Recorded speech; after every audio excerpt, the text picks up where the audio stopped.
When you were appointed as the U.S. ambassador to Liberia, you were faced with a very difficult, raging civil war that was happening. Yes. Where at the end of this process, over 250,000 people had lost their lives. Yes. What did you want to accomplish with this appointment? Most of all, I wanted to give the Liberian people a chance. They were in a terrible situation, and there was seemingly no end to it. The war was continuing and even expanding. And so number one on my agenda was to somehow, with the help of many others I would quickly add, bring peace to Liberia. Mm-hmm. How did you do it? Well, the first thing I did was I didn't do it. There were a lot of players, and I want to underline that to you, Key, who worked on bringing peace to Liberia. There was a person and leader from Nigeria who ran the peace process. His name was General Abubakar, and he did a wonderful job in terms of running the formal peace negotiations and intervening in difficult situations, and a whole bunch of international players. And so one of the things I did was I helped foster a web of players to address what was a totally out of control problem, to bring peace to Liberia. So that it wasn't me, it was us that addressed the problem simultaneously in varying ways. Mm-hmm. So we would have whole groups of countries who would come together in organizations like the World Bank, who worked various aspects of the problem of bringing peace to Liberia. Now, at various times, differing people took the lead in this process. As it happened, my time was a difficult one because the ceasefire that was negotiated in another country by this international group, and I was at the peace negotiations, did not hold. Mm-hmm. So I had to quickly return back to Liberia to see what I could do to really stop the fighting on the battlefield. Mm-hmm. And I think that's a good point to highlight here, that as the battle reached Monrovia, yes, and other embassies and staff were being evacuated, you made the decision to stay. Why? Well, it was a hard decision. It was a very difficult situation, as you suggest. It was really like a 14th century siege. The two rebel armies had surrounded Monrovia with the government's troops inside of Monrovia and the two rebel armies pressing hard outside. The reason that I stayed and when we were actually quite alone, there was no UN presence or other embassies, was that I knew that if we left totally, that the situation would become completely out of control and could turn into another Rwanda type of outcome.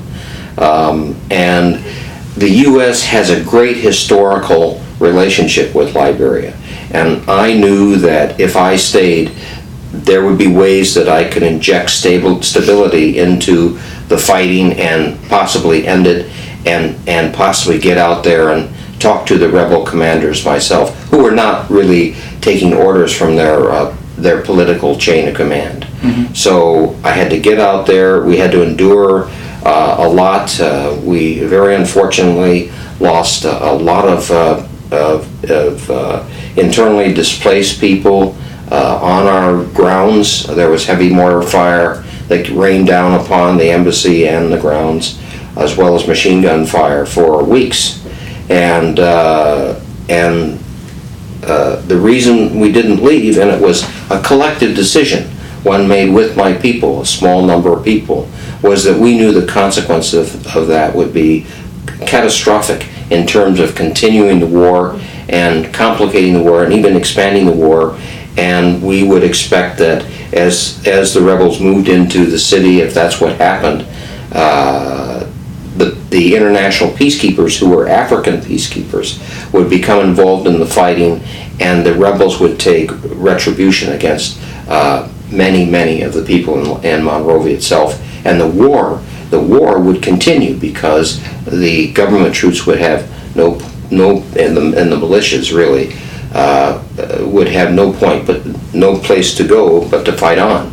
So it would become really possibly a four-way struggle with the two rebel armies involved, the peacekeepers involved, and the soldiers in Monrovia involved, and with no end to the fighting, and I think thousands would have perished. Mm-hmm.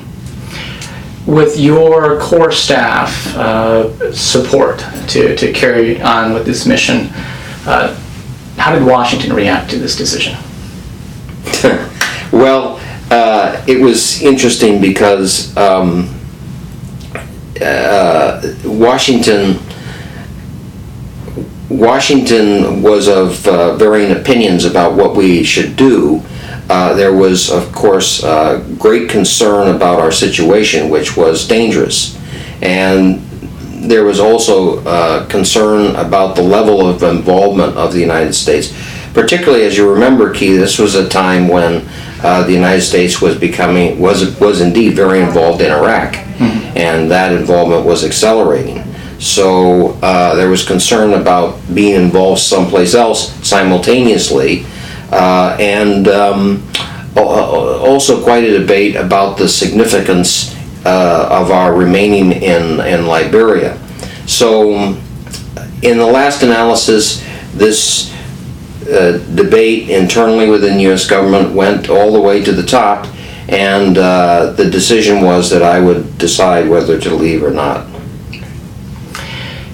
In the immediate cessation of hostilities, and as Liberians in the international community were looking for a transition, there was great expectations in terms of what could be accomplished.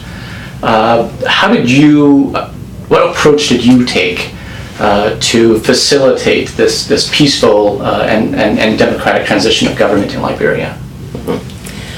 Well, 2 points here, I would say. The first was the question of legitimacy. Although the government that was in power at the time was one that was very corrupt and regarded by many as one that had to go, had caused a number of problems. We knew that if the leadership of Liberia moved from the president of Liberia, who had to leave in order to enable peace to take place and for other reasons, for the fighting to stop. If that legitimacy had not passed to the vice president of Liberia, Moses Blah, and then to Judy Bryant, who was the transition president of Liberia per the agreement, the peace negotiation agreement, then there would have been too many questions about when and where and if there should ever be a democratic election in Liberia. In fact, despite my helping to insist that line of legitimacy continue, and this is the second point, there were a number of people who thought that the election of 2005, which did bring in Ellen Johnson Sirleaf, the now president of Liberia, the first woman president in African history, there was deep concern by some that election ought to be postponed. Why? Because indeed there were institutional problems. Some thought there ought to be a new constitution, and maybe they were right. Some thought there ought to be a postponement and a national dialogue of varying sorts, and maybe they were right. But what I insisted upon is that the election take place on time according to the agreement. Why? Because I did not want to jump into some vacuum, power vacuum created by a break in that line of legitimacy. And so that's why I was so hardlined on the democratic election taking place on time when it did. Now some have said that I was a bit high-handed in this regard, but I my reason for doing that was simply to ensure that there was stability and democratic transition back to an elected government in Liberia from the transition government. Great.